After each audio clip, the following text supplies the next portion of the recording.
Welcome, everybody, to Krystal, Kyle, and Friends. Today, we're going to be talking to Peter S. Goodman. It's always official when you have the middle initial in there. Yeah, that's important to get in there. Yeah. Next book, I'm doing Krystal M. Ball, just to add a little bit of It does. It respect. really adds, like, people are like, damn, there's a middle initial There's in no there? real Like, I gotta wrestling listen Krystal now. Ball, though. You just kind of lean into it. No, but you know what? The middle initial might throw people off to the fact that your name is Krystal Ball. Think so? You know what I mean? Yeah, because the middle initial is just like, it's powerful. Yeah. Let me tell you, it's powerful. Mine is messed up, though, because it's Kyle E. Kulinski. My middle name is Edward. Mm-hmm. And when you spell it out, it's Keck. There's nothing wrong with that. It doesn't have the same sort of, like, nobility that every other middle initial has. I'm KMB. Yeah, I actually engaged in a lot of strategies in life to sort of make people not really notice my name is Krystal Ball. Like when I'm talking to, customer service reps or whatever, I'll always lead with the last name and spell it and then do the first name. So, they don't necessarily put it all together because it is sort of unbelievable. But some people don't even notice it, even if you say Krystal Ball. That is true. And then other people immediately are like, Krystal Ball? Yeah. Mm-hmm. So it's funny because you could get a sense of, like, who's more present. One of my teachers growing up that I had multiple years in elementary school, who I was relatively close with. This is when I was in like kindergarten, first, second grade. I was in a play and her sister came and she was looking at like the, little program they give you for the play. And she saw my name and she was like, Krystal Ball, that's a funny name, to my teacher. And my teacher was like, what are you talking about? Like, Yeah. She never noticed. Never noticed. It just never occurred to her. Yeah. Anyway, we digress. Peter Goodman is the author of this book, Davos Man, How the Billionaires Devoured the World. He's also global economics correspondent at the New York Times. Is it Davos or Davos? Davos. Is it for sure? Yes. This is one of those things where, like, I'll go back and forth 1,000 times. It's Davos. Okay, I'm going to say Davos. Okay. Just to get under your skin. Whatever you want. Whatever you want. That's fine. Anyway, it's an excellent book. Exposes many of the crimes of people like Jeff Bezos, of Blackstone, the way that they have rigged the system, the way that this is so far from a free and open and fair market that it's just absolutely absurd, including some of the just theft that they committed during the pandemic and what that all looked like. So very, very excited to talk to him. Yeah, I'm going to guess the overarching theme is billionaires. Not good. Yeah, you pretty much got it. Which You is got it something there. I'm inclined to agree with. Mm-hmm. But before we get into that, let's talk a little bit about Biden gave this pretty big press conference. He hasn't really spoken to the media almost at all since he's been president. So he did this really big, long press conference. He talked for a long It's like time. the longest in modern history or Yeah, something like that. They had to pump him up with so much Adderall before he went out there that he was just like, come on, hit me. I'm good to go. But there's a million moments we could talk about. I know on your show, that you and Sagar talked about a bunch of different moments. Mm-hmm. Two stuck out in particular to me. So why don't we go ahead and throw it to the first video, then we'll react. I did not anticipate that there'd be such a stalwart effort to make sure that the most important thing was that President Biden didn't get anything done. Think about this. What are Republicans for? What are they for? Name me one thing they're for. And so the problem here is that I think what I have to do in the change in tactic, if you will, I have to make clear to the American people what we are for. We've passed a lot. We passed a lot of things that people don't even understand all that's in it, understandably. Yeah, and whose fault is that? Right. Yeah. I mean, the idea that he didn't learn, he thought that the Republicans were going to work with him this time. Okay, so let me float to you, because he said that was big online. People were talking about it, and everybody is sort of taking him at his word that, like, really? You're that naive? Like, you're that silly? That's, like, how dumb are you? But I have a theory that, and I don't know if I buy this, but I'm just floating it. Okay. No, he knew they were going to act like that, but it's sort of, instead of actually passing, like, Bernie Sanders-esque stuff or decent stuff, or even just the things that were in Build Back Better, which isn't full Bernie Sanders stuff, it's just sort of standard, decent stuff, he would rather have them obstructing as the excuse to get a lot less done, because getting the less stuff done is more in alignment with his philosophy for his entire career, because he's also a corporate Democrat. I mean, he's no Joe Manchin, he's no Kyrsten Sinema. They're worse, but he didn't, like, my theory was, even in the Build Back Better negotiations, he sort of wanted Manchin and Sinema to slim it down. He didn't want to get nothing through, but he wanted them to slim it down. That is true, but I don't know that he's operating on that kind of level of strategery. And look, the man has stood for a lot of bad things throughout his many decades of his career. Crime bill, he has this just like Patriot Act, Iraq War. Basically wrong side of almost every significant issue, right? But he has consistently held on to this almost like religious faith in the ability of like sensible bipartisanship to come up with real solutions. Like, this is, to the extent that he has a core ideology instead of just like a basket of slogans and whatever the donors want him to do, this is actually core to the ideology. And so remember when he was running in the primary and then in the general election, people would be like, there's no way these people are going to work with you. Like, what is your actual plan to get things done?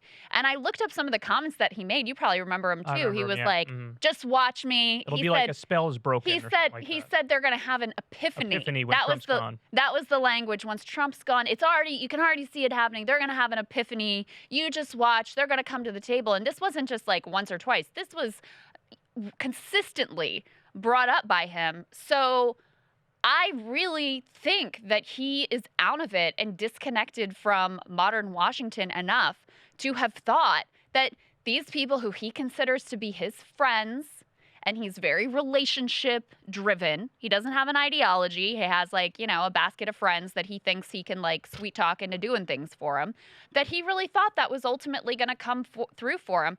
I mean, the only reason they even got the infrastructure thing done is because Wall Street and the Chamber of Commerce were ultimately pushing for it. But imagine spending 8 years in the Obama administration and still holding on to this notion that the Republicans have any interest in doing anything good for you or good for the American people. Well, that's why the conspiracy is not an impossibility. I mean, I tend to agree with you, but that, he actually does sort of hold on to this naive view. Yeah. But at the same time, if you were Obama's VP, you saw that Mitch McConnell literally broke the filibuster record.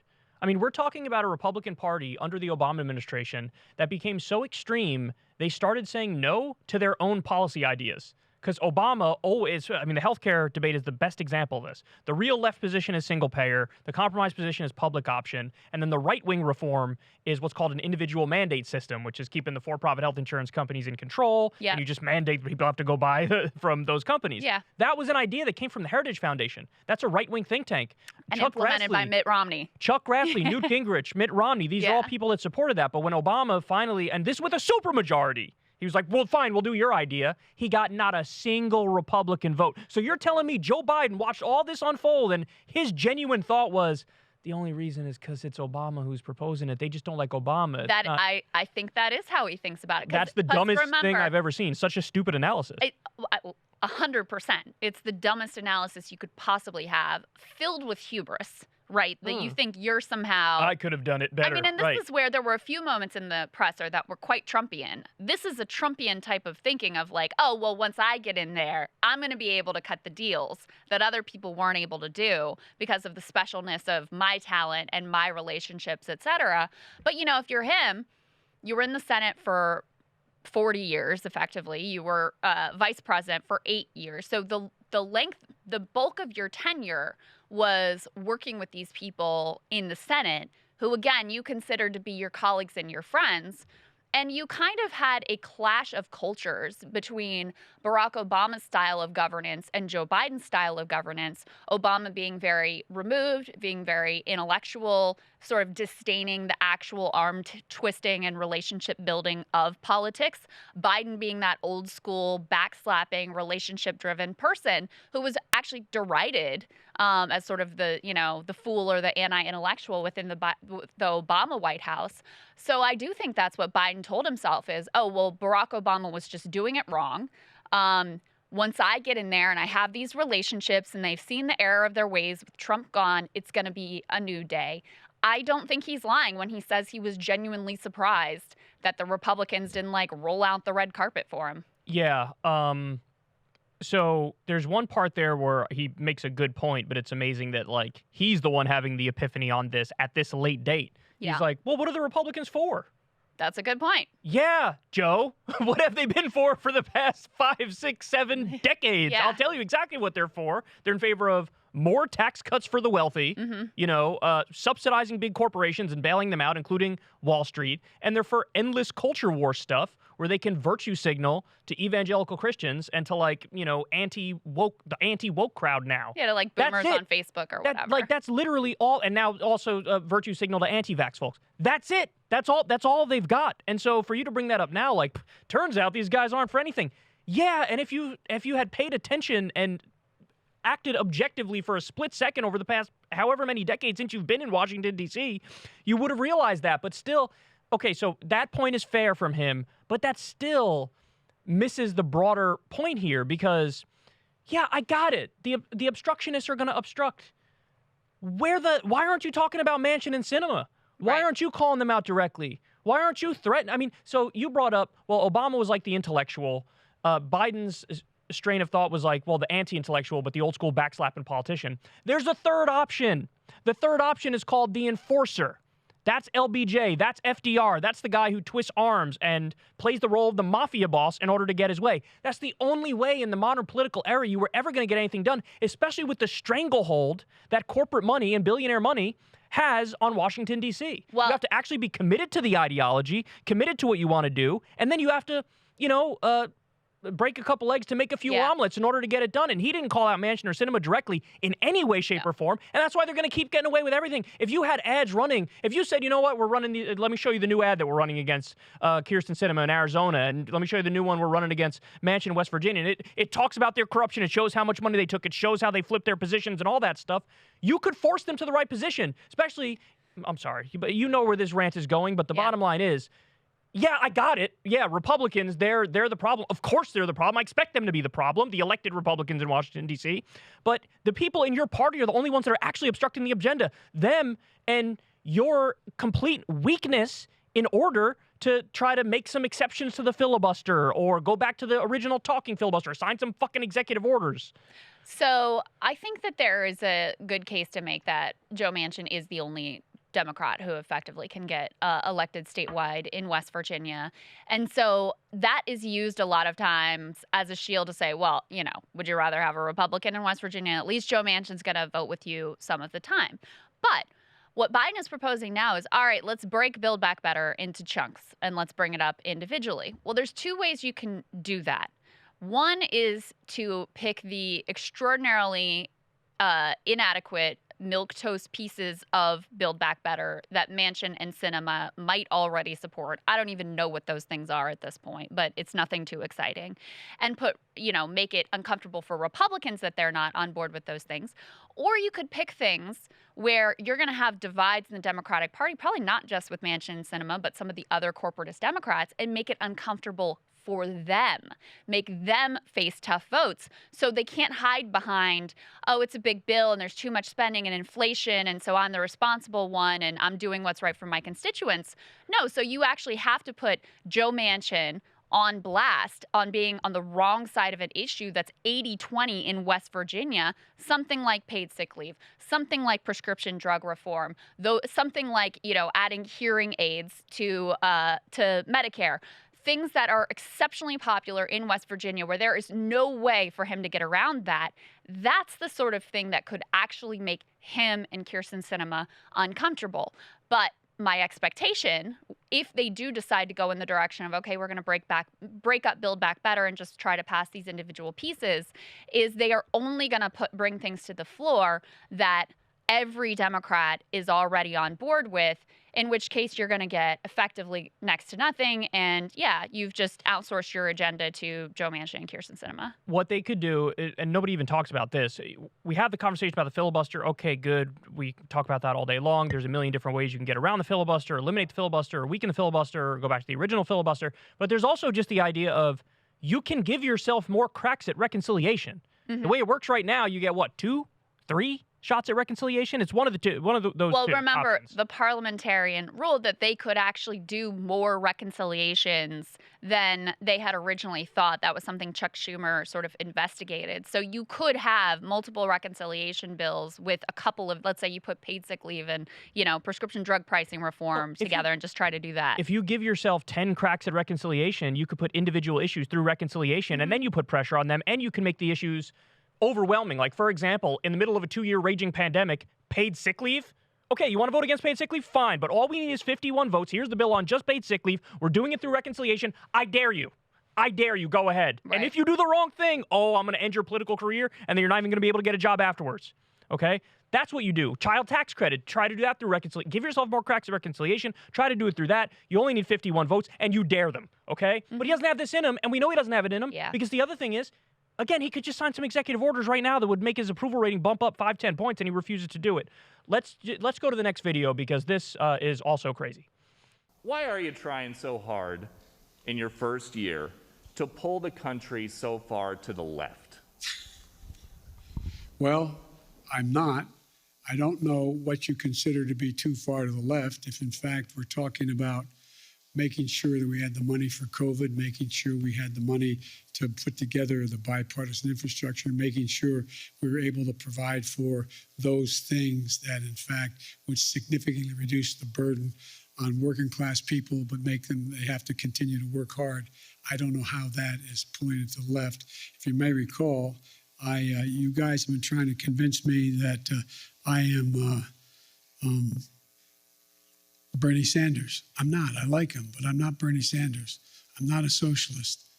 I'm a mainstream Democrat, and I have been. And mainstream Democrats have overwhelmed me. If you notice, the 48 of the 50 Democrats supported me in the Senate on virtually everything I've asked. I'm not Bernie Sanders. Yeah, that's the problem. Have you looked at his approval rating and have you looked at your approval rating? Yours is at 33%. He's still the most liked Democrat in the country, and in some polls, still the most liked senator in the country because people know that Bernie Sanders, agree or disagree with him, is fighting for them. He's fighting for working people. This is what drives me crazy. This conventional wisdom, manufacturing consent that somehow permeates all of the elites in Washington, D.C., where you get questions from Doocy Dickhead, why are you pulling the country too far to the left? Then you get Joe Scarborough on MSNBC asking the same goddamn question today. Why are you pulling the country too far to the left?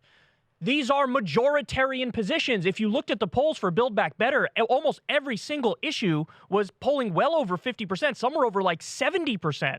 And what does he do? He follows them right down that path. I'm not Bernie Sanders. I swear I'm not popular. You guys can keep hating me out there in the country. Who are you talking to, Joe? Who are you talking to? You're talking to a bunch of elite media people who are not looking out for your best interest, and they're not objectively describing the situation. If you were smart, you would run into Bernie Sanders' arms and start doing his policy agenda by any means necessary, whether through executive orders or through doing more cracks of reconciliation or getting rid of the filibuster or whatever it is. Not to mention how you really undercut your own message when you throw Bernie Sanders under the bus and demonize him as an extreme. When people know Bernie is out there selling your agenda, Bernie helped to craft the, original Build Back Better and put the provisions in that are exceptionally popular across the country. So you're really sort of undercutting your own message and your own agenda there. But the problem with Biden's presidency is that he went too far left is driving me absolutely bonkers. And he internalized it. The only time he did anything that was remotely left was at the very beginning of the administration when they sent out one round of checks. And guess what? Your approval rating was 55% then. 57 was the highest. It was then 57. It's totally reversed. You were 12 points above water. Now you're 12 points underwater.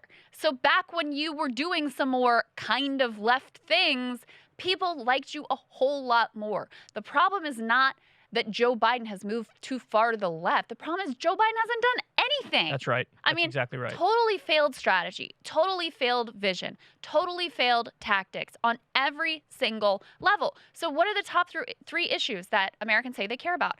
Healthcare, the economy, and climate change. What are you doing on any of those three things? Throw the left-right spectrum out.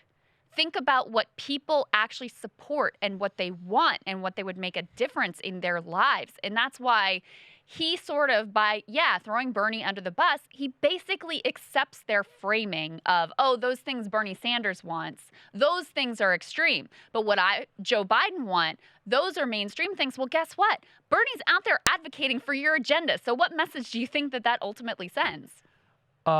Lowering prescription drug prices, that polls at 73%. Lowering the Medicare age, that polls at 59%. Universal pre-K polls at 59%. Tuition-free community college polls at 58%. Extending child tax benefits polls +9. It's 9 points over water. Raising taxes on wealthy business owners, 68%. Increasing the capital gains tax, 66%. Raising income taxes on those who make more than $400,000 a year, 64%. Increasing the corporate tax rate, 62%. Every single thing I just laid out for you was part of the original Build Back Better plan. And what did Joe Biden do? Laid down in a chalk outline of himself, gave a pen and paper to Kirsten Sinema and Joe Manchin and say, you just write whatever you want and then we'll try to pass that. And now he turns around and has clearly internalized the media's criticism of him that, like, the problem isn't that you didn't do anything. The problem is that you went too far left and you did too much. Yeah. And this is what drives me crazy. And this is how powerful the media is because, yes, this is what manufacturing consent is. They are so aggressive with this narrative that the problem is that Joe Biden was too far left that even your average Drew who doesn't follow politics closely is like, I don't know, maybe that was the problem. Maybe it didn't. Well, and they have two narratives that don't make sense together that were both evident in this press conference. Actually, we played a little bit of both of those moments. One is, you're not getting anything done. What's going on? Your agenda is hamstrung. And the other is, you did way too much and you went way too far left. Those two things do not compute, but they don't seem to really notice that. And the other thing, why are people like Joe Scarborough, David Brooks, Chris Matthews, Tom Friedman, all these people, Jen Rubin, why are they all coming out in this united voice to say the problem is Bernie Sanders and the left? Well, it's because the failures of the Biden administration are a direct repudiation of them and their ideology. We didn't want Joe Biden. They wanted Joe Biden. We didn't want neoliberalism and all their like confusing means testing and income phase outs and block grants and all this stuff that makes it hard to rally the public behind an agenda because they don't even understand who's going to benefit. You are the people who want that. This Biden administration is late-stage neoliberalism. That is exactly what it is. That's exactly what all of these legacy media, pundits, and journalists fought for and pushed for and secured. And the fact that it is an utter and complete disaster now, no. That's at your feet. That is at your feet. We tried to warn you that this was not going to go well. And so you don't even try it, turning it back around on us and pretending like, oh, the problem is the left again and they went too far. He hasn't even done anything. When he did do a few things at the beginning, he was popular. That's right. Control room, cut to my tight shot for a second. I have a direct message for these goons in the media. This is for David Brooks. This is for Thomas Friedman. This is for Joe Scarborough. This is for the Ducey, who's so irrelevant, I don't even know his name. I just know he's the son of the guy who's an idiot on Fox News. This is for you.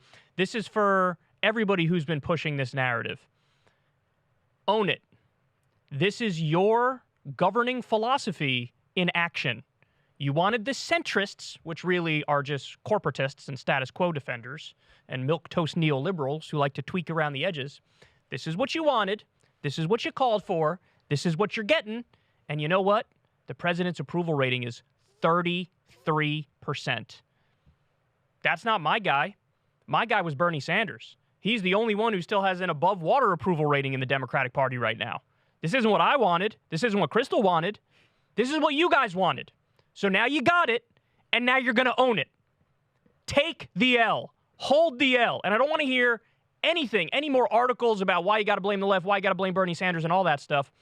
Every single Democrat who ran on Medicare for All in 2018 won. Now, did any of you guys who are so objective and above the fray, did any of you guys look at that and go, well, hold on now. Well, this would indicate maybe we should be running on Medicare for All. No, you didn't. In fact, you ran away from Medicare for All at 1,000 miles an hour. So the reality is you're not objective. You're not empirical. You're weasels, and you always punch left and blame the left, no matter when, no matter how much, it's your own failing. So I'm here to tell you, Enough's enough. Own it. 33% approval rating. It's all yours. And the sad thing is that they're not negatively. I mean, they're protected from the whims of the economy. You fail up in mainstream media. They're protected from, the price hikes. That's not going to bother them and their wallets. Yeah, they'll continue to fail up. They get prominent positioning for their terrible, Biden should run with Liz Cheney takes, or maybe Hillary Clinton's the answer next time around takes. And the other thing is, guess who benefited more than anyone and profited more than anyone off of Donald Trump in the White House? These very same people. I mean, he rescued their outlets as much as he liked to go after the media. The fact of the matter is he propped up CNN. He propped up MSNBC. He propped up all of these mainstream outlets, got so many new subscribers, so much new interest. And with him gone, their numbers have fallen off a cliff. So the sad thing is, Democrats are doing everything they can to pave the pathway back to Donald Trump in the White House. That's right. And these people who pretend to be so upset about it, they're going to be the ones who actually benefit and profit and get more rich and more book deals and more famous off of his next horrific, damaging, dangerous term. In mainstream media, they always fail up. It happened with the Iraq War. It happened with every war that they pushed for. It happened with all the conspiracy theories that they pushed that were dead wrong. Russiagate, for example. Everybody who was dead wrong every step of the way got promoted. Everybody who was right got axed and was roadkill. Jesse Ventura was against the war. He never had his show. Phil Donahue was against the war. He was axed. Now we're seeing the same thing. Chris The same Hedges, people. That's when he Chris got Hedges, axed that's right. for The New same York people who are wrong about all of this stuff are the most prominent voices, and it's what the American people have to hear every day in mainstream media, and they should be sick of it, and I'm certainly sick of it. Well, we've got a great example of that. Okay, so you are going to be shocked to learn, Kyle, that this story that we have been spun, that there's some mysterious Russian brainwave weapon that is afflicting the men and women serving overseas in the State Department, turns out that is totally and completely false. Who could have seen it coming? Everybody on the left. Yeah, Literally everybody. This thing was always ridiculous. We got into it on Breaking Points. Glenn actually had a great piece on just how absurd the whole Havana syndrome story was from the beginning. The original story was that they heard some kind of a buzzing sound, and then you had all these people who were afflicted with this mysterious condition. And it was all standard symptoms, too. It was like, I had a headache. It was, or I was nauseous. I mean, listen, I don't want to understand. I'm sure it's a I want to undersell it. situation. You might whatever. not want to. I want to. Whatever. I'm not going to tell people what they experienced and that was good, bad for that. Whatever. Anyway, they analyzed the sound, and it turns out it's crickets. It's literal crickets that are making the sound.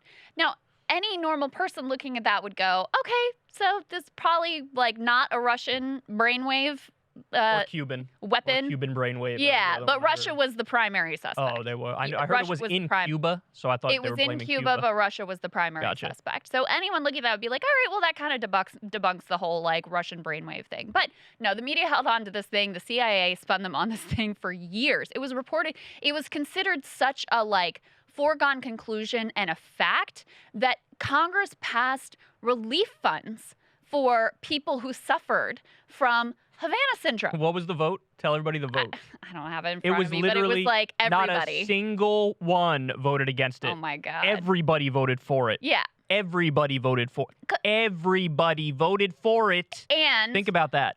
Think about that and contrast it to the fact that you've got Jon Stewart out there trying to call attention to people who are actually suffering from real ailments, including cancer, from these toxic burn pits they were exposed to when they were serving our nation in Iraq and Afghanistan. Have they gotten care and money and relief voted through from Congress for their real wounds? No, of course Restitution for the families of drone strike victims. That's something that many of them have wanted, and they can't get it. The family that was murdered by our government in Afghanistan so that Biden could look like a tough guy on his way out of the country and pretend that he got an ISIS-K militant, they have yet to receive a penny. Mm-hmm. They were supposed to be relocated to the U.S. They have not been relocated to the U.S. So even on top of the clear war crime with no accountability, we're still screwing over this poor, grieving Afghan family. So I just want to read you a little bit of the piece. And this is directly from one of the CIA's favorite mouthpieces, Ken Delanian at NBC News. CIA says Havana syndrome, result of sustained campaign by hostile power. In about 24 cases, however, the agency can't rule out foreign involvement, including many of the cases that originated at the U.S. Embassy in Havana beginning in 2016.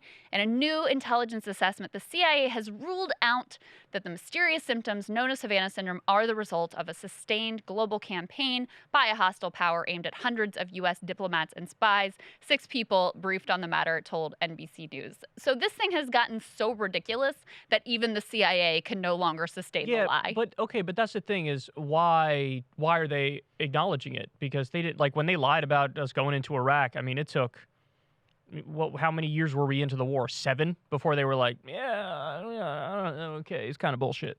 You know what I mean? And sometimes they hang on to the lies forever. They're still trying to pretend like Lee Harvey Oswald is the only one who killed JFK and that's all there is to it, case closed. So why would they admit? I don't understand why they admit it. I don't know why now. I mean, I will say there was a lot of heightened Russia hysteria under Trump, where, you know, it was Putin was behind everything and he was like pulling the puppet strings of everything that was happening in global affairs, and he had something on Trump and he's targeting our, you know, State Department workers, et cetera, et cetera. So I don't know if it's now that Trump's gone, it's like, yeah, we can kind of give up the game on this one. That narrative was always so bogus because, and you saw it too with, they would claim like, oh, Trump is Vladimir Putin's puppet. At the same time, Trump was arming neo-Nazi rebel groups in Ukraine who were fighting Russia. And I remember looking at that going, what? Like that makes no sense. He's actually being hawkish and he's raising tensions with Russia by doing stuff like that. The NATO buildup on Russia's border, which is exactly what was happening under the Trump administration. The rejection of the pipeline. Well, that was I didn't even agree with that. I thought because it's none of our business. What the fuck do we have to do with the pipeline between Germany and Russia? Let them make the decision. Right. You know? Yeah. Well, I mean, that was one of the things that people said about one of Biden's other answers in the presser, where he was sort of like, well, if Russia invades a little bit, he'll talk it over. Yeah, but he's right about that shit. It was like, but he's right. Just like Trump would have been right if he said it. It was a very Trumpian moment.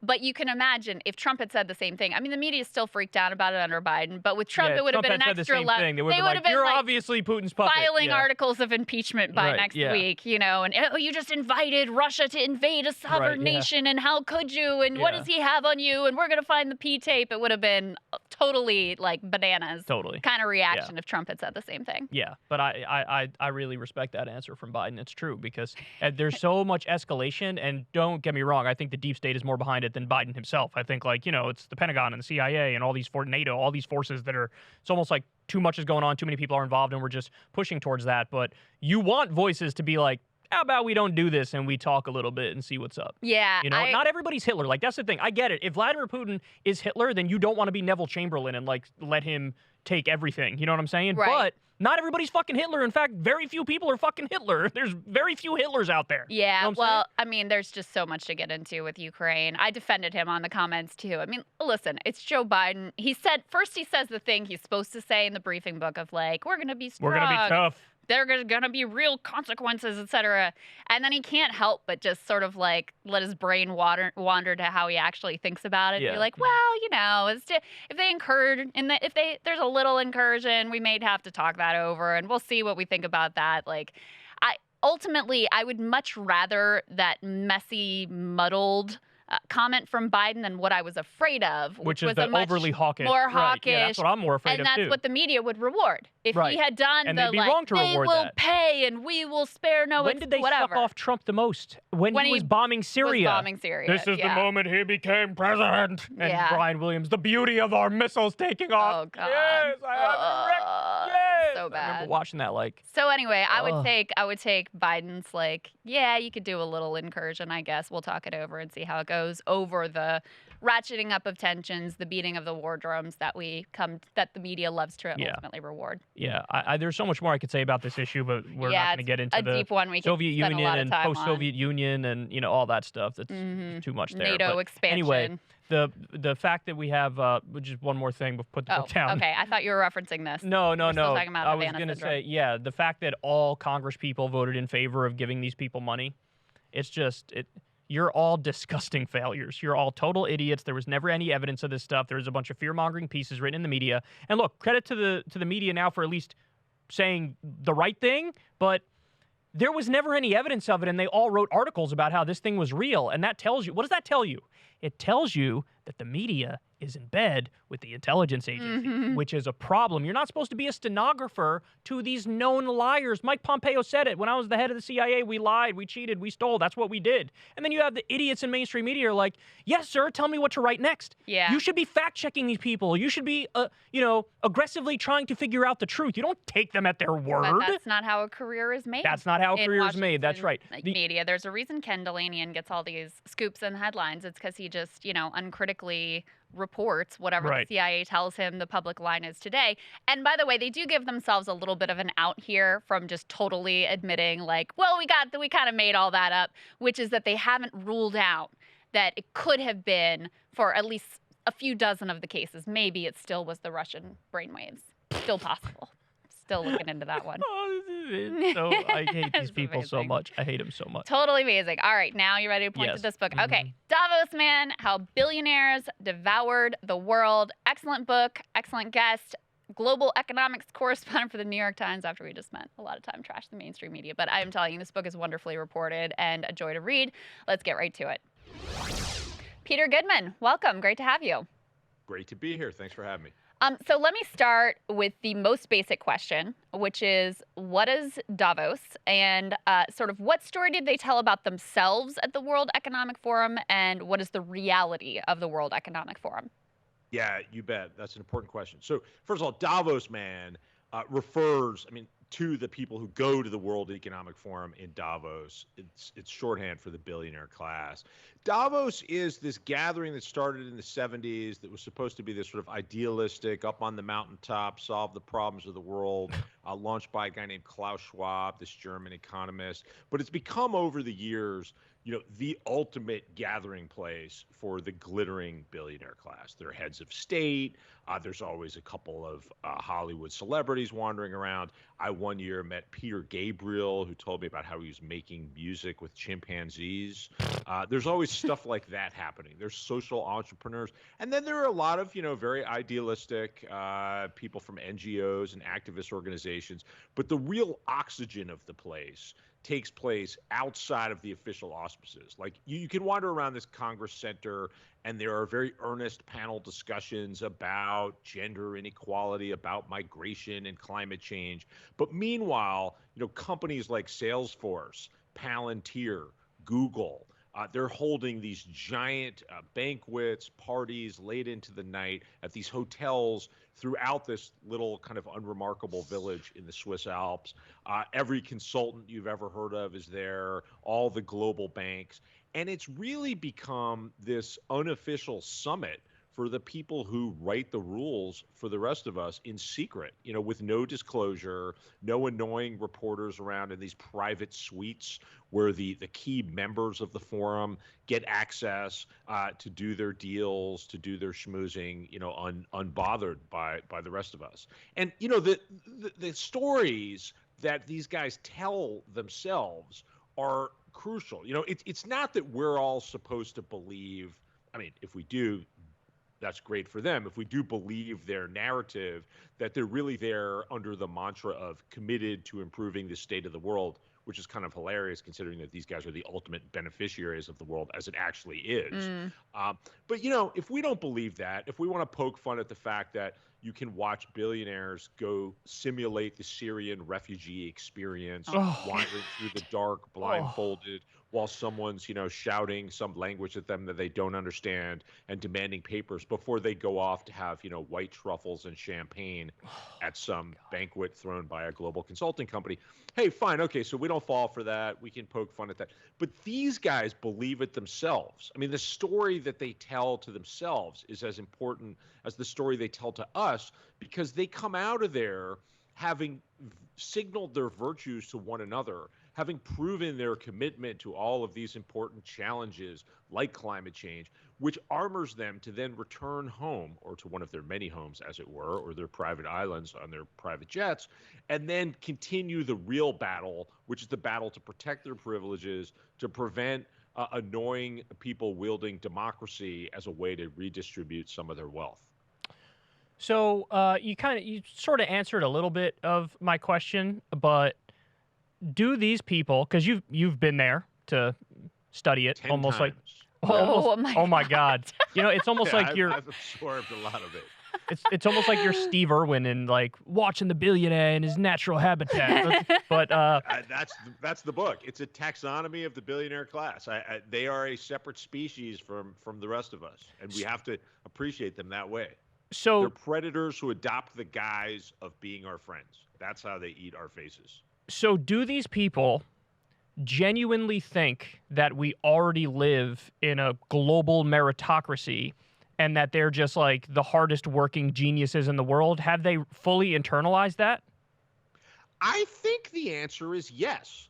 I mean, Wow. look, Mark Benioff, CEO of Salesforce, worth about $10 billion, trustee of the World Economic Forum, loves to use the kind of bohemian, countercultural vernacular in the service of deregulation and running his tech business. He runs Salesforce, this giant Silicon Valley software company. He actually said last year in public at the World Economic Forum, it was virtual, you can go check it out if you want, it's still on the web. He said, CEOs are the real heroes of the pandemic. Now, I mean, this is not a gaffe. This is a worldview. He said, if you look at the vaccines that companies have delivered, if you look at the loans that financial firms have put out there to keep businesses alive, he cited the fact that, he pulled strings with his friends at Alibaba in China and sourced 50 million pieces of PPE. We're talking, face masks, medical gowns for frontline medical workers who didn't have it during the first wave of the pandemic. We're the heroes. And he kept saying, and we did all this not for profit, but to save the world. Now, let's parse that. First of all, this is a guy who does run some true philanthropic enterprises. He kicks in a 1% of the company's revenues and time to all sorts of causes, including homelessness. He sent people to New Orleans after Katrina. Like, that's all real. But this is a company that a couple of times has paid the modest sum of $0 in federal taxes on billions of dollars in revenue. So, the rest of that stuff, it's like a rounding error compared to that. I mean, why are we dependent on the crumbs dispensed by a billionaire tech bro for PPE in the middle of a pandemic in the richest, most powerful country on earth? Well, for a lot of reasons, but one of them is that he spent a lot of his money protecting his money from the tax collector. Well, okay, so what he says, to give his side of the story here, because he, unlike I think most of the other billionaires that you talk about in the book, he actually sat for an interview with you. Did. He acknowledged that, yeah, Davos isn't perfect, but hey, we're doing more than we were, and that gap between what we say we are and what we actually are, that's closing all the time. And the other thing I think that he would say is, well, why would we do things like the business roundtable and stakeholder capital? Why would we do these things if we didn't really care about saving the world? Right. I mean, he would say those things and does say those things. Larry Fink, who's another champion of stakeholder capitalism. This is the world's largest asset manager, CEO of a company called BlackRock. They are managing literally more than $10 trillion in university endowments, pension funds from around the world. He adopts a similar stance. I mean, he and Benioff would both say, hey, if we don't turn our companies into agents of progress, if we don't realize that our employees want to be on the right side of history, they want to be part of good, then we can't hire the best people. Well, first of all, there's a lot of irony to this because this is sort of reminiscent to Milton Friedman years ago saying, oh, there can't possibly be systematic racism in corporations, or, corporations would never deny themselves access to the best people. The market will just spare us of racism. Well, we know that was a fairy tale. And by the way, Salesforce says similar things, and Salesforce has a really abysmal record of diversity in its hiring, even though it's prominently brought on people who are supposed to have fixed that. So, Larry Fink is a guy who every year, and recently did this, released his shareholder letter, his message of business becoming an agent of good. And he puts it in terms of, the markets will eventually punish us and will deprive us of capital if we don't address things like climate change, if we don't help our employees deal with work-life balance and take care of their children in the middle of a pandemic. Well, okay, but always left out of this construction and Benioff's construction of so-called stakeholder capitalism is labor unions, the government. This is always about the benevolent CEO solving our problems.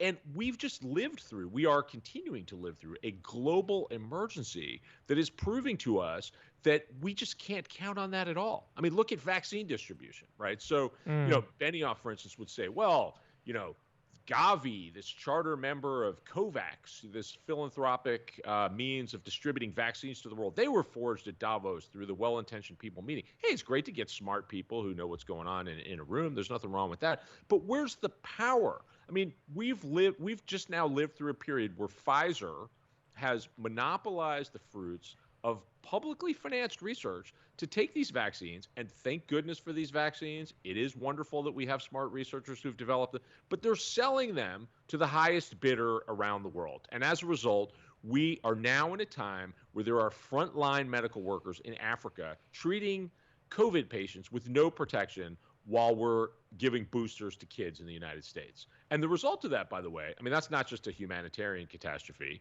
That's a catastrophe for purely selfish reasons. Why are we talking about Omicron? I mean, essentially, we, the people, have subsidized the profits of Davos Man, the multimillionaire executives who run Pfizer and their shareholders, so that we can avoid doing right by the public interest through this publicly financed research and force them to distribute their vaccines so that we haven't invited variants like Omicron. Well, and vaccine distribution is the perfect example of what you're talking about, because Bill Gates is the man globally in terms of public health, and he gets a whole halo around him these days because of the genuine charitable contributions that he's made.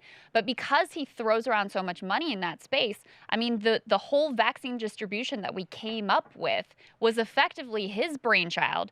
He, of course, became a billionaire because of his own anti-competitive behavior and his own abuse of the patent system. So he has an ideological commitment to keeping patent protections in place. That's the whole reason why we have COVAX, which even by their own metrics has been just absurd failure. A lot of Gates-connected nonprofits also involved directly in COVAX. So on the one hand, he gets to have this halo of like, look at Bill Gates doing all this great charitable work, trying to help out with vaccine distribution, at the very same time that he himself is the biggest obstacle to having cheaper, mass-made vaccines available to places like Africa. I think the last numbers in Africa is, as a continent, there's something like 8 or 9% of their population that's vaccinated at this point. I mean, it's super revealing that once again, in the middle of a public health catastrophe, we've had a debate about intellectual property as opposed to talking about how to get the emergency needed vaccines into the bloodstream around the world as quickly as possible. And this is not the first time, but it's now unavoidable that we've got to reckon with the system of power that determines who gets what on planet Earth. I mean, it's a system that has been rigged by Davos Man for the perpetuation of Davos Man's own wealth. And the public interest is just a sort of footnote to all of this. And Davos itself, I mean, back to your question about the forum, is the perfect place for this charade. Because, I've been to gatherings there of pharmaceutical industry executives, in little conference rooms with earnest moderators asking, what's up with the unaffordability of drugs? As if it's some sort of, mystery. Everyone who's in the room is like beyond reproach. I mean, there you are. You're a participant in this thing that demonstrates you are committed to improving the state of the world. So it's always got to be like a misunderstanding. It's some complexity of globalization. We haven't settled on the right model. Let's all put our heads together, as opposed to, no, it's that the people in the room have all the money, basically, and they've prioritized their take and the shareholders' take over the life-saving capacity of what they're making. Yeah, so in other words, they like grandfather in their own greed, and then after they grandfather that in, they're like, we should probably try to make some stuff better.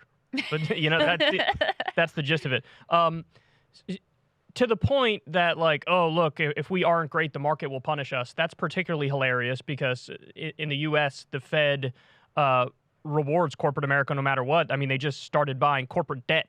So no matter what, they end up winning.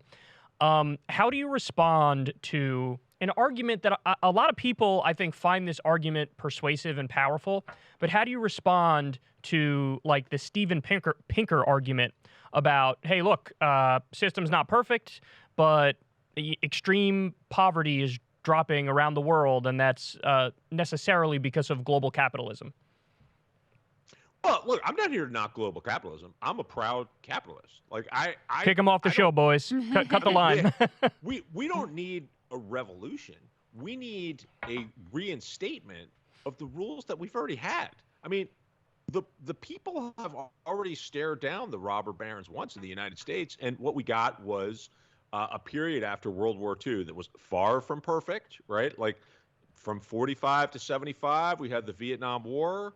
We had Jim Crow and systematic discrimination on the basis of gender, on the basis of race. I don't want a time machine back to 1975, but boy, I sure would like a reinstatement of antitrust enforcement. I sure would like progressive taxation and labor power. And New Deal politics. You want New Deal politics. Yeah, right. I mean, not like, pledges from corporate CEOs that, oh, we get it, we have to be nice to our workers, but like actual collective bargaining where the workers have a say in their conditions and where they get a share of the productivity gains. I mean, if we had all of those things, we'd fix an awful lot of problems. And we'd also then be living in a society where people have a reason to trust in the process. Such that we could tackle really important, the most crucial problems like climate change. But now nobody's going to sacrifice because they can see that, Benioff's not sacrificing. He's looking for win-win solutions. Larry Fink thinks that, if companies are looked after, then wealth will trickle down. So, that's a shell game, right? That's happened 0 times in history. So as a result of that, people don't believe in anything. And if people don't believe in anything, it's pretty hard to solve any problem at all. So the one problem I did have with the book is, you focus on the individual characters. And I think it's really important to show their sort of like their particular games that they're playing, the way that they're rigging the market. I mean, the idea that we have this like free and fair market is totally absurd.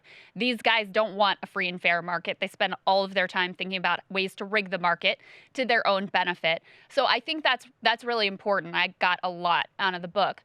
But my view is if it wasn't these guys, it'd be other men doing very similar things because that is the capitalist system that we've set up. And so you track how even in places like Italy, places like Sweden, places like the UK, when COVID came, even though they had some of the protections you're talking in place, even though they had universal health care, because you'd left the door open for private capitalists to turn a buck on their healthcare system, their capacity was dramatically stripped back and it made them unable to sufficiently respond to the pandemic. So actually, isn't the problem capitalism versus these individual men? Well, I think it's certainly structural. I mean, by no means, excuse me, have I written a book that says, the problem is Mark Benioff, Larry Fink, Steve Schwarzman, Jamie Dimon, and Jeff Bezos. Like, for sure. If it wasn't these guys, I could have written a book about 27 other guys that would have told exactly the same story. There's no question that the problems are structural and those structural problems are global. But I would still argue, it's not, the problem isn't the capitalism per se. It's the kind of capitalism that we've had. We don't have capitalism. What we have is corporate welfare for billionaires who write the rules and then rugged individualism for everyone else. So let me ask a slightly different question. Is there a place that you think is doing capitalism right? I think if you look, I look at Sweden where they have essentially downgraded the social safety net in a way that left them very vulnerable to the pandemic, and they effectively traded the lives of senior citizens by subjecting them to COVID to protect the rest of the national healthcare system. That's not a great example, but the overall thrust of the Swedish economy, the Nordics in general are organized quite well. I remember going to Sweden for the first time to go do a story on a mining operation where the truck drivers were threatened with the loss of their jobs from automation. And I was really struck by how everyone I spoke to said, oh yeah, that's fine. That's good. If it makes the company more competitive, then we're for it. And if it costs us this particular job, they'll train us for some other job. I mean, that was not some sort of like blind faith. That was based on lived experience. They lived in a society where labor unions are very powerful, where they sit down across the table from employers associations, and they hammer out agreements that everyone understands are going to have to give the workers a just share of the gains of productivity. So that actually makes it much easier to be entrepreneurial. I mean, it's a lot easier to go, launch a startup company in a country where there is national health care and where, the loss of a job doesn't put you under a highway overpass 100%. in Los Angeles. But it's so Kyle and I are basically social democrats, and one of the arguments that people further to our left make is that, listen, if you have the Nordic model and you still leave the door open for these, private capitalists to come in, eventually over time, you've sowed the seeds of destruction of that social democratic model. I hadn't really bought into that argument, but in some ways your book actually persuaded me that there might be more to it, because you do track how in Sweden, even though they have this bedrock commitment, it was very easily shaken when they had a wave of refugees who came in, who were then scapegoated, and very similar playbook as what was run in the U.S. Your tax dollars are going to these freeloaders who have no interest in integrating into society. Never mind that was all a lie, and they were there taking like Swedish lessons and trying to find a job as best that they possibly could. But that worked pretty well. And in fact, the social services did start to be stripped back. And in fact, the nursing homes did start to be privatized, which is why you had this mass wave of, pandemic deaths in Sweden that you track in the book. So it did seem to me that even in that instance that, we look at those countries as models as well, it was ultimately stripped down and stripped back by these same people, because you did leave the system open and vulnerable to their assaults and their tax cutting measures. I have a response to that. I'll let you go first, and then I want to respond to what Krystal just said. Well, I take your point. I think to some extent we could be having, a semantic conversation. I mean, I think there have to be rules in any setup, whether you want to call it social democracy or some version of free market. I mean, even in a free market, like markets will just turn into monopoly power if there aren't regulations. You need an honest arbiter to ensure that there are things like social protections for people who fail, financed by progressive taxation. There need to be rules to limit the concentration of companies, because otherwise they'll abuse. And I take your point. I mean, I think our faith in just about any system can be shaken by the pandemic. But still, if you look at even how Sweden, to say nothing of other northern countries that have done much better than Sweden, because Sweden engaged in this kind of madhouse of a libertarian response to the pandemic in a reach for herd immunity. I mean, the death rates in places like Finland, Norway, Denmark, are much lower than in Sweden. They did much better, and they limited unemployment. The state essentially came in and just took over the payrolls for a time, and encouraged employers to hang on to their workers. And that's proved to be a pretty good model. I just think, I mean, my fundamental point is we don't need to engage in the terminology of our models, but we do need to stop falling for the scary story peddled by some political opportunist on top of the pillaging by Davos men. So, look, China is a huge challenge to the global trading system. Mm-hmm. We should be talking about China. It's a complicated conversation. This could fill up, its own hour, but we shouldn't be looking to China to explain why so many people in the Rust Belt of the United States have essentially been abandoned. I mean, those are decisions that, that story reflects decisions that have been made in boardrooms in New York and Seattle and in Congress and in successive presidential administrations. We certainly have the capacity, China threat or no, in the United States to take the winnings of globalization, and the U.S. is overwhelmingly a net winner from globalization, and do a much better job sharing the proceeds more broadly. I mean, Jeff Bezos shouldn't end up with all the loot from Amazon. He should share some of it, not only with, just basic protections for his warehouse workers, sick pay, but better wages across the board, better working conditions for everyone. So I want to respond to what you said, and then either one of you can jump in here. So the counter argument, as you correctly laid out to people who are advocates of social democracy, is that it plants the seeds of its own destruction, because, you leave the ability for the pendulum to swing and it just to get worse again. And in the U.S., we have a great example of that. the FDR era, all the New Deal programs, and then you had Ronald Reagan come in and say, the scariest words in the English language are "I'm here from the government and I'm here to help." And so then we just went all the way back in the other direction, and we're back in a sort of pseudo Lochner era in terms of the way the Supreme Court is ruling as well. There's a couple responses to that. Number one is, I think the reason we don't already have social democracy in this country is simply because of the corrupting influence of money in politics. So if you get the lobbyist money, the corporate money, the billionaire money out of the system, and you actually have a government that's more representative of the will of the people, then you will see more of a social democratic system. 100%. Correct. But beyond that, there's another way to sort of have a more protected social democracy, in my opinion, which is just have it constitutional. That's the brilliance of a constitution, is you say, look, these are the things that are off the table, and then we can debate about everything else around the edges, and we could have, democratic solutions for the things that are not already protected and are set in stone and are right and are sort of off the table. And yeah, you could have whatever 2/3 or 3/4 of the country in order to revise the Constitution. But if you have constitutionally protected social democracy in the realm of healthcare and college and all that stuff, then that's a way to more protect it, to make sure that the moneyed interests don't get in there and sort of ruin the good thing that we have going. Right. But I mean, I think it's telling that the reason why we can't have lots of things that clearly majorities of people in our own country really want, like access to healthcare, like affordable education, like some help with housing when we get into trouble, like effective job training programs for people who are productive, but they can't do this thing that they used to be doing. We're constantly running into this truth and it's not a truth, it's a lie, but it has the force of a truth for large numbers of people that, well, we can't possibly afford those things, because baked into the cake is that we need these massive tax cuts, constant tax cuts that are supposed to be giving us more economic growth, that are supposed to trickle down to everyone. I mean, again, this has happened 0 times. We've run an open air experiment in this idea. I call it the cosmic lie in my book.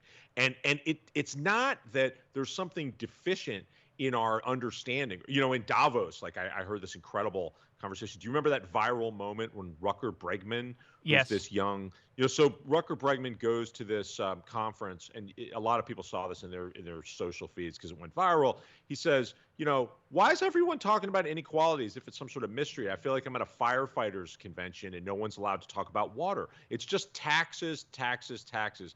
Everything else, he says more colorfully than I will, is BS. And what was extraordinary about that moment was what followed it. This guy, Edward Felsenthal, who is the editor-in-chief of Time magazine, by then owned by Mark Benioff, turns to Jane Goodall, a naturalist, and says, what is it about our species that prevents us from being able to, realize the solutions to our problems, as if, again, it's some sort of mystery. It's some sort of deficiency in our species, as opposed to, well, the people who are dominating this conference, who are paying the freight, who are holding all the banquets, they actually don't feel like paying their taxes. It's pretty simple. So they've given us all kinds of narratives and fairy tales around how we're all going to win if they win too. And yeah, we can laugh about it, but that actually has guiding force in our democracy. And I agree. The only way we deal with that is to get campaign finance under control so that we actually have a democracy. Yeah, because right now the will of the voters, I mean, look at so many issues have 70, 80% of voters on board, and still it goes nowhere in Congress.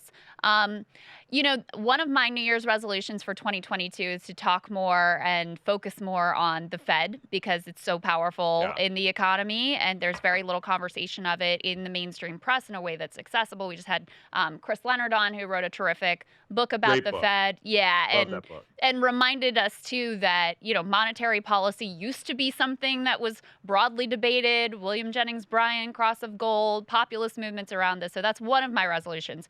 You gave me another of my 2022 resolutions, which is to talk more about BlackRock, because their tentacles are in almost everything, including, the housing market to an insane extent.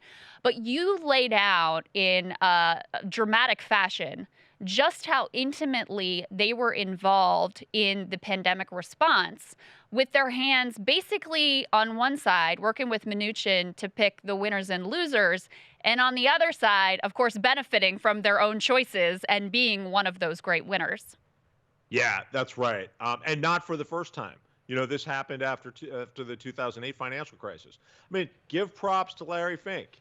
He's a very smart guy. He helped invent the mortgage-backed security. He has an extremely sophisticated understanding of finance, and he's doing deals with everyone. I mean, originally, as he started out as a money manager, he put a lot of stock in data because he actually lost a previous banking job through this colossal misread of the market based on what turned out to be a data error in his model. So he's assembled a tremendous understanding of flows of money around the world, and that's turned into this product used by financial entities that manage, the last time I checked, upwards of $20 trillion in assets around the globe that can sort of sniff out signs of trouble, instability, unusual patterns that investors ought to be aware of. So this is a guy whose counsel is valuable. Not just to other investors, but to the government. So after the 2008 financial crisis, he essentially got the gig as Uncle Sam's financial advisor in trying to figure out, what are going to be the consequences of Lehman falling, who could be rescuing whom, so that we can get back to some semblance of normalcy. Well, this time it's even more amazing. I mean, he's essentially gotten the role of portfolio manager for the Fed in selecting the securities that it was buying to prop up asset markets as markets around the world went into, just a global disastrous plunge in March of 2020. And of course, like in every crisis, it's about propping up assets in the name of trickle down more than anything. Now, I don't mean to be dismissive of very significant expanded unemployment benefits, a whole host of programs, child tax credits that we eventually got that were pretty significant as a response. But chiefly, it was about rescuing asset prices, which is good if you're an asset holder. And Fink, we've learned from the contracts, BlackRock actually got terms that allowed it to go to the Fed side of the wall and see what the Fed was seeing, what the Fed was thinking strategically, execute their strategy by buying securities. Oh, and guess what? A lot of the securities were going into exchange-traded funds controlled by BlackRock, because BlackRock was smart enough to buy this iShares exchange-traded fund platform from Barclays during the last crisis. And investors were smart enough to assume, correctly, that a lot of the Fed's money was going to end up in these BlackRock investments. So they got in first, anticipating an increase. They made money. That's more trading volume for BlackRock. And then BlackRock's advisors, looking at what the Fed is doing, yeah, they're not supposed to be able to trade on that or talk to clients. They have to stay on their side of the wall. But after a couple of weeks cooling off period, they can just go back to their regular jobs, advising clients, essentially using inside information gleaned from the world's central banker. That's a pretty good gig if you can get it. And it helps us understand why someone like Larry Fink has the worldview that he has, where he and his investor class friends, his fellow Davos men, have to be protected at all costs with the understanding that they will just benefit of their own beneficence, take care of the rest of our needs. Nice to know the entire economy is a giant scam. Which billionaire at Davos, in your experience, has the most wretched politics? Most wretched politics. Well, that's obviously a subjective question, but I mean, the Davos man who doesn't really pretend to be a savior, though I think he still projects. Let me take that back. He kind of does, actually. So Steve Schwartzman. Steve Schwartzman is a guy who finances Trump's second campaign, though not his first, though he kicks in $250,000 to his inaugural committee, understanding that his Florida neighbor, these are guys who dine together at Mar-a-Lago. They have, Schwartzman, you have to understand, owns mansions the way most of us own socks, but one of them is pretty close to Mar-a-Lago. So they dine together. Trump went to his Schwartzman's 60th birthday party, which cost about $5 million. Schwartzman later described it as a gathering of 600 people we care about. Mm. He understood that Trump was a way to get tax cuts and deregulation, and Trump delivered. I mean, Trump also opened up new frontiers like 401k plans to Schwartzman's various funds, which typically involve jacking up fees for investors without better returns that they could get simply buying low-cost index funds. Schwartzman profited mightily on the foreclosure crisis, and in true Davos man style, when you ask him about that, he says, hey, this was a public service. I mean, these houses were sinking into a state of disrepair. There were lawns overgrowing, these abandoned properties that nobody could afford anymore. And we came in and we fixed them up. We mowed the lawns. We got rid of the vermin, and we turned them into homes for other people. And, you can almost hear the soundtrack for like an insurance commercial where there's like a beautiful, golden retriever puppy romping on the lawn with a baby. He started Invitation Homes. What a great name for a company. And they, by the account of much reporting, jacked up rents. They cut maintenance. They made it impossible for anybody to reach anybody when something went awry with their plumbing and their electrical system.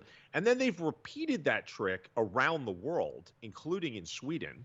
And now they're doubling down during the pandemic to buy up more distressed housing. And they're using this new system called the rent-to-buy system that is enticing a lot of people to chase after the dream of home ownership, though they're giving up when their rents get jacked up so much that it no longer becomes sustainable for them. That is incredible. How did these guys relate to Trump? Because in some ways, like, it's interesting to me, Schwartzman backs him, all right, once he's in. But back when he was first running and it seemed like, all right, he's throwing around, we're going to get out of TPP, we're going to, bring jobs back, we're going to have tariffs with tough line with China, and I'm not going to cut Social Security. Right. It's sort of signaling like he might be a little bit different than the typical Republican in terms of economic policy. Of course, as soon as he comes in, his biggest accomplishment is gigantic tax cut that benefits the men that you profile in this book. So how do these guys that you're looking at, how do they think about Trump in the beginning, and does their view change over time, and how do they relate to him with regards even to the forum? Well, that's a great question. I was at Davos in January 2018 when Trump showed up, and this was the source of great titillation, and it was anticipated like a prize fight. I mean, I describe it in the book as, if you believe in the whole fairy tale of Davos as this kind of, everyone's so interested in gender equality and climate change and global cooperation, then everyone's aghast. I describe it as like something like a guy who runs a topless barbecue joint showing up at a gathering of pious Talmudic scholars. But that was pure artifice. I mean, most Davos men, let's get real. Like, they don't really believe in any kind of ideology. They'll tell you about free markets when that's in their interest. They'll tell you about the need for rescues when they can turn a rescue into their advantage, some new form of corporate welfare. And with Trump, yeah, I think there was, a certain amount of uneasiness that he was constantly saying misogynistic and racist things. I mean, Schwartzman had to disband this advisory council after Trump's comments on Charlottesville and, expressing solidarity with neo-Nazis on the march. I mean, this is radioactive for these guys. They can't endorse it. But privately, it was very clear at Davos that year, they were greeting. I mean, the people who actually matter at Davos. I mean, let's be clear on this. There are diplomats from African countries who are aghast that a guy who literally writes off an entire continent as a bunch of shithole countries is now showing up. The well-intentioned activists were appalled by the specter of Trump showing up. But the people who actually write the checks, who run the banquets. I mean, Benioff, who, brought in the Black Eyed Peas for a private conference. Like, they're crowing about how their sales are goosed by tax cuts. There's a feeling, they all say, that investment's now pouring into America, and they like the money that they get to hang on to that they didn't previously have to give to Uncle Sam, courtesy of Donald Trump's $1.5 trillion package of tax cuts, vacuumed up overwhelmingly and by design by Davos men. Well, it seems to me their biggest problem with regards to Donald Trump is that he kind of gives up the game, right? They've constructed this whole elaborate artifice of how committed to gender equality they are and equal rights and saving the planet and all of this. And then when it comes down to it, here's Trump who stands against all of those things they pretend to care about, but he gives them the tax cuts that they want, and so they're happy.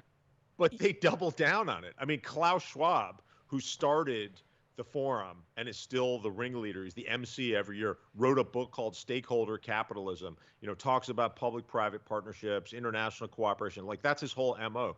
He welcomes Trump to the stage and he praises him for inclusivity. That's the word that he actually uses.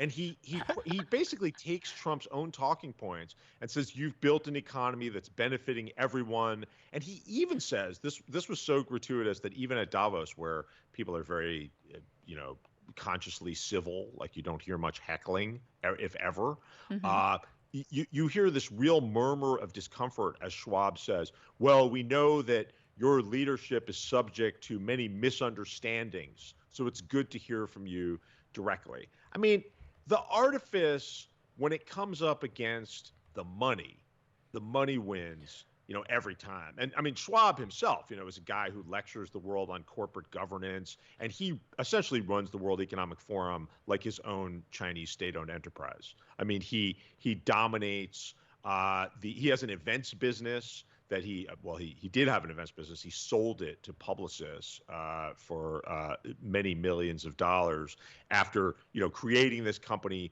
using the forum's own funds. The forum is technically a nonprofit as a kind of venture capital fund.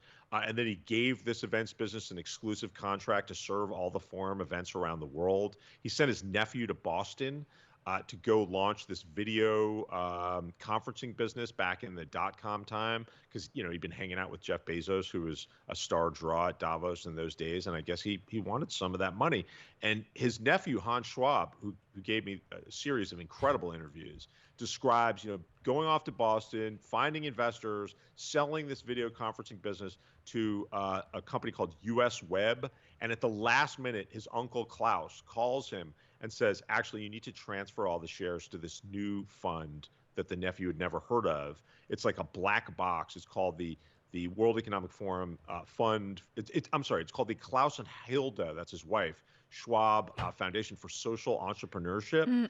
And, they put out press releases about how they're drilling wells, giving clean water to people in poor countries. They're making it possible for girls to attend school, but nobody really knows where that money goes. And it comes out of a profit-making venture started by supposedly nonprofit. So, it doesn't take long to find dramatic inconsistencies between the ethos of the forum and reality.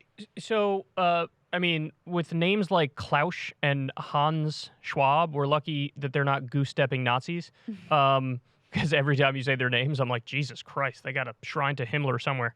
Do these people not have an understanding of U.S. economic history, or do they simply not care? Because when you look at, here's just one example, during the Great Depression, the top 1% held over 20% of the nation's wealth. It was like, I think, 22 or 23%.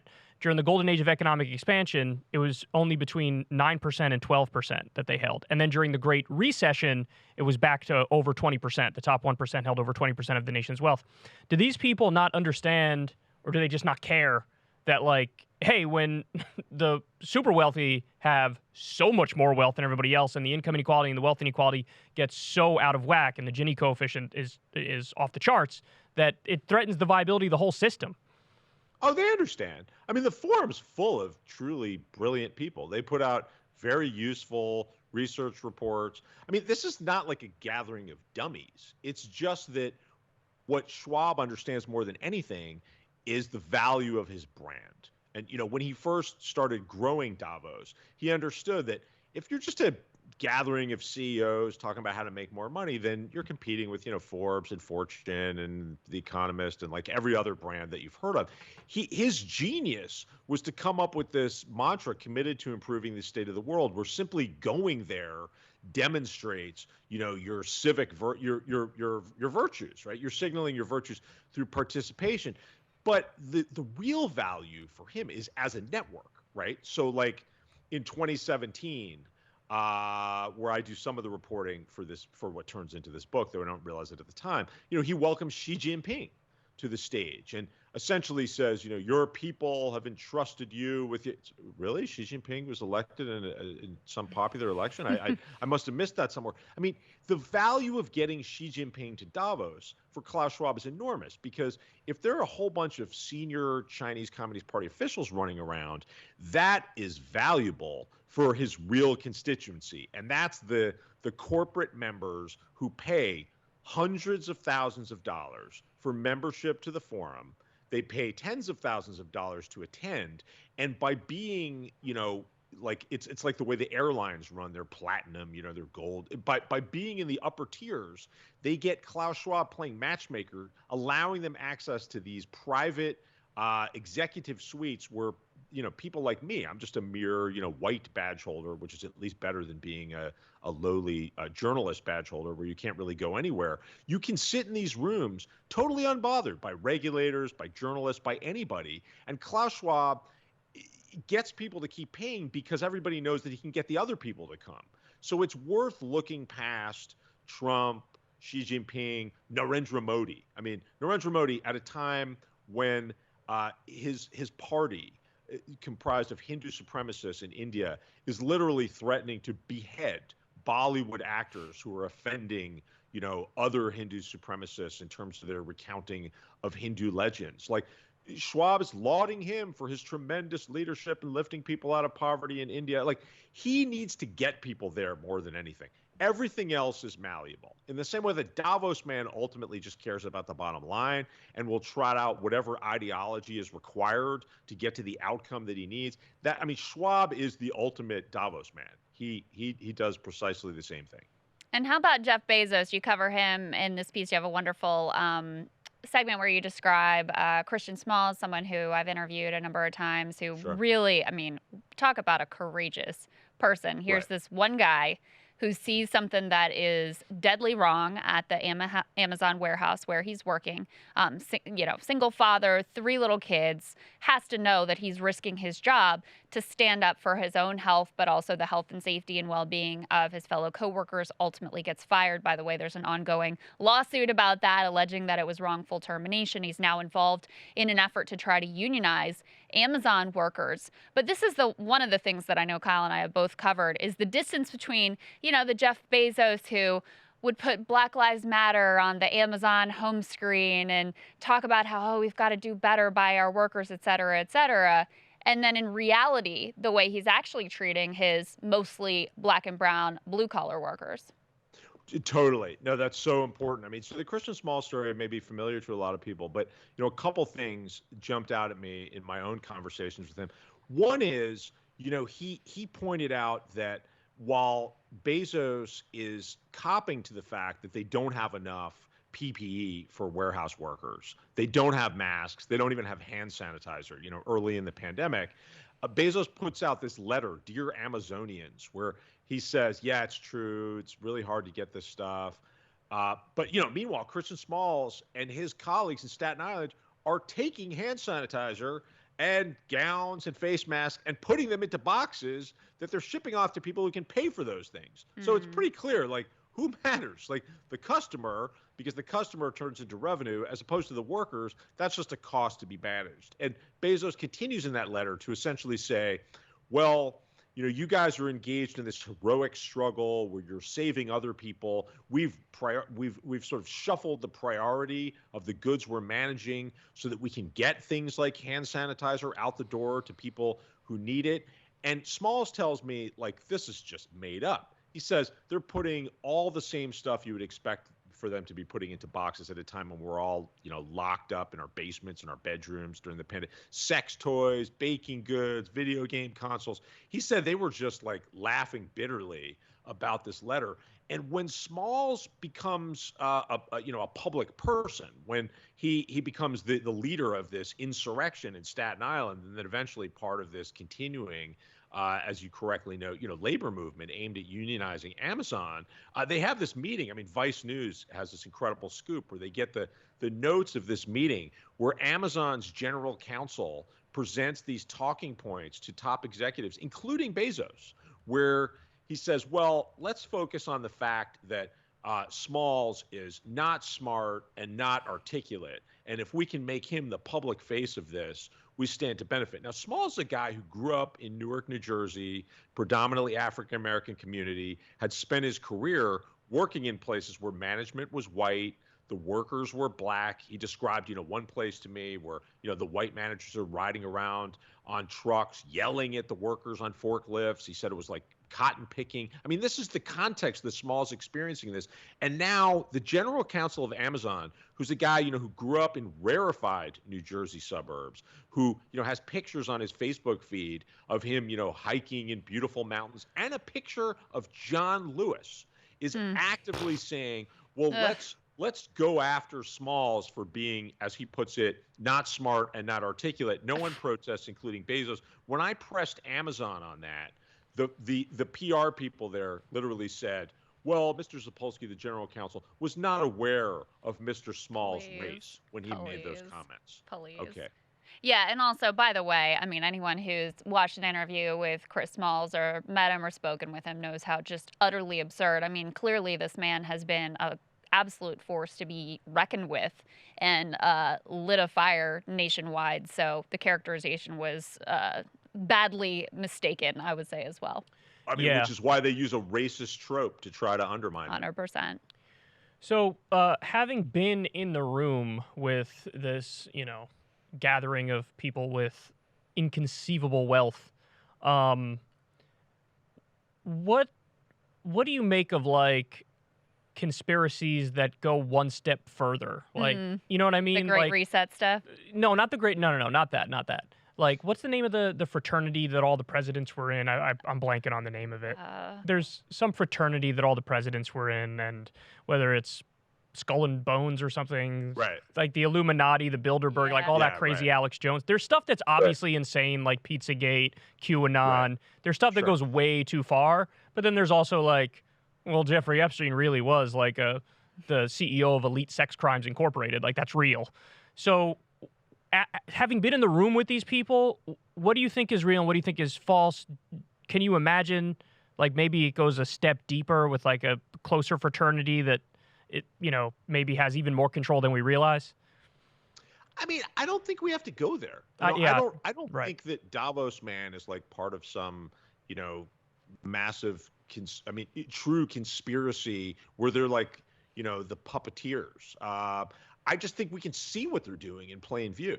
And it's happened so systematically, but gradually over decades as to effectively be invisible. So it's like, it's sort of like climate change, right? Yeah, it's like, so brazen. You don't really see it until there's a massive storm, and then, you see it. And so now we're actually in a global emergency where it's emphatically clear that, allowing people like Steve Schwartzman to dictate how we get our health care, to inject profit motives without regulation into our healthcare sphere was disastrous. Allowing Larry Fink to run the financial system when we know that he spends all of his time immersed in the world of the investor class. Like, these are ultimately his clients, and he will tell you that he's got fiduciary duty. He can say everything he wants about, well, we should, divest from companies. He will say he personally will not divest from companies involved in fossil fuels because they're part of the solution. We don't need a conspiracy to explain the reality that a handful of people effectively write the rules, and they write the rules according to this fantasy that we're all going to benefit if they benefit. And so that's what they've been doing. Yeah.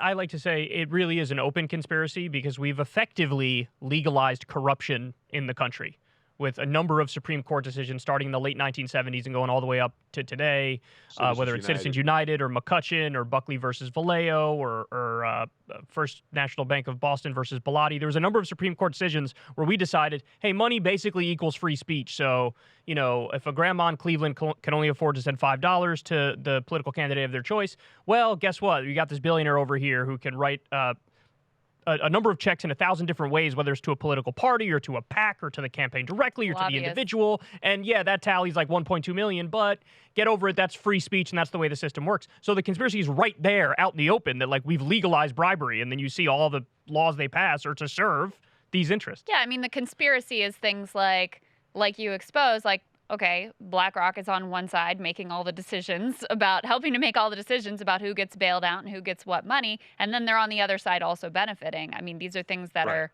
publicly known that explain the state of affairs that we exist in. What do you think? I think I just saw, did Davos get postponed or something for this year, but because of COVID? What do you Yeah, think? for the second year in a row. Oh, really? So what do you Yeah. think will be the big kind of conversations at Davos this year, both like the forward-facing ones, but also the ones that are happening that actually matter behind the scenes? Oh, I mean, they're definitely going to be talking about the pandemic and the need for responsible corporate leadership, and we've got to address inequality. I mean, this is what they do every year. I mean, the book for me begins in 2017, where Brexit's just happened. This is January 2017. Brexit's happened. Trump's been elected, and there's a sense that whether we like it or not, there are forces unleashed in the global economy that are connected to inequality that we've really got to reckon with. And so there are all these panel discussions on inequality and new models for equity in the workplace, all this kind of stuff, and taxation.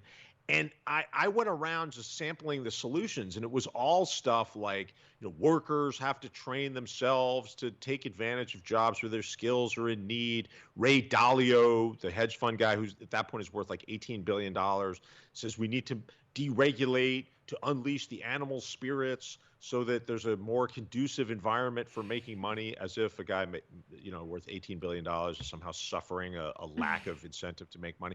Ariana Huffington, who has to work for at HuffPost, has just launched her new website called Thrive, which is all about vacuuming up sponsorships from spas. And it's all about, pillows. We all need better pillows. I mean, it's everything except for actual sacrifice. Like, the people who are here are going to have to give something up. That's how, that's what inequality is. You have too much. You have to give up something. It's not very complicated. That's a part that is ultimately totally off the table. And then you as a journalist, what are some of the economic trends that you think are going to be important this year? What do you make of the sort of, the Great Resignation and the labor struggles that have been cropping up in 2021 and continuing into 2022? I mean, it's great that labor suddenly got momentum toward, workers getting a better deal. We've lived through in the U.S. 40 years of workers not getting their share of productivity gains, and it's nice that pay is up, although it's being undercut by inflation, which in many cases is the result of monopoly power, which is another thing that we've got to deal with. But this stuff's temporary. It's not like the structure has changed. It's not like collective bargaining is back.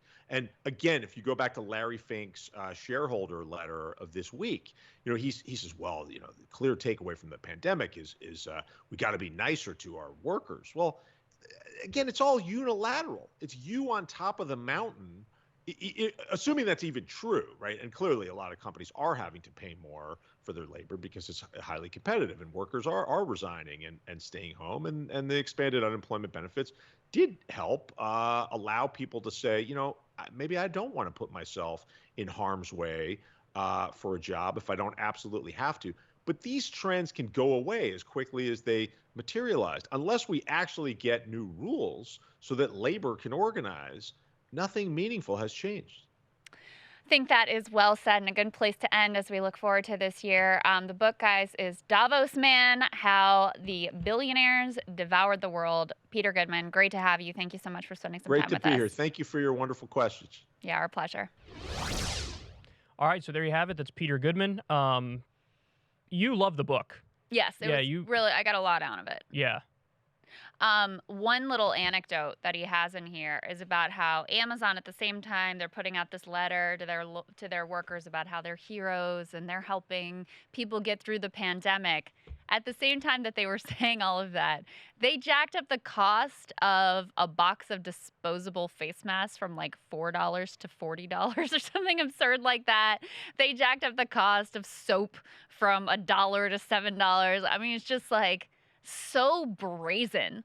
But I thought the point that you and he were making at the end too, of like, the system is rigged. These are the people that have done it. and the structure that we have allowed with campaign, with money as speech and all of that has created that structure. But the rigging is all out in the open. Right, yeah. It doesn't have to be some secret cabal because they've bought our legislators. They've written the rules. It's all there for you to see. They're brought into the meeting with Steve Mnuchin and are like, okay, tell us where to put the money. And yeah, we're cool with it if billions of it go straight into your pockets. And that's what makes it extra egregious, is that it's so out in the open, but yet it still feels like there's an intuitive consciousness around it, but people don't know the specifics. People don't really get all the... Well, it's kind of like, this was kind of Trump's magic because he would say the stuff out in the open and not hide it. It actually made it kind of hard to make it scandalous because he'd just own up to like whatever ridiculousness that it was. So if it was secret and then it was exposed, it would probably be a greater scandal than just the business as usual